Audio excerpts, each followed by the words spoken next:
আমাদের বিএনপি প্রতিষ্ঠাবার্ষিকী উপলক্ষে যে আয়োজন, সে আয়োজনের র্যালির পূর্বে যে অনুষ্ঠান সংক্ষিপ্তভাবে আমরা আলোচনা করে শেষ করে র্যালিতে যাব। এই আলোচনা সভা সংগ্রামী সভাপতি উপস্থিত আমাদের জেলা বিএনপির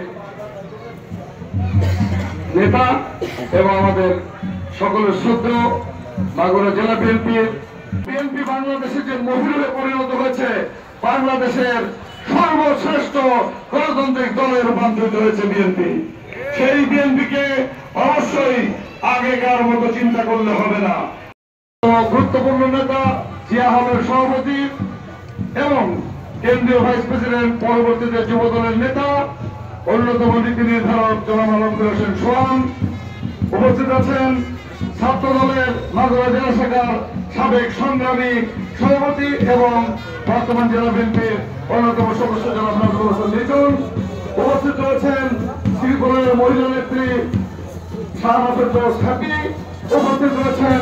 শ্রীপুরের অন্যতম অহংকার মাগুরা পাড়ের অন্যতম জ্যেষ্ঠ নেতা এবং সংগ্রামী। এছাড়া ছাত্র দল, যুব দল, স্বেচ্ছাসেবক দল, মহিলা দল আমাদের প্রেসিডেন্ট মরহুম প্রেসিডেন্ট জিয়া রহমান যদি আজকে এরকম একটা দল না গঠন করতেন, তাহলে সত্যিকার অর্থেই বাংলাদেশে এরকম বিএনপির জন্ম হইত না। এবং বিএনপি বাংলাদেশের যে মহিলারে পরিণত হয়েছে, বাংলাদেশের সর্বশ্রেষ্ঠ গণতান্ত্রিক দলে রূপান্তরিত হয়েছে বিএনপি।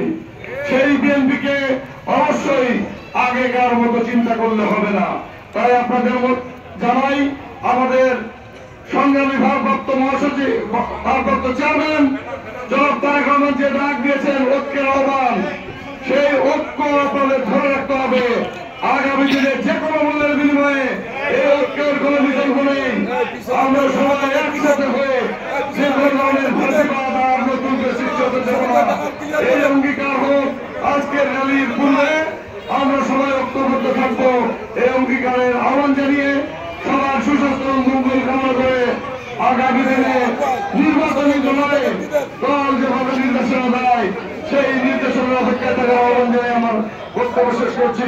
বাংলাদেশ জিন্দাবাদ, শহীদ জিয়া, খালেদা জিয়া জিন্দাবাদ, তারেক রহমান জিন্দাবাদ।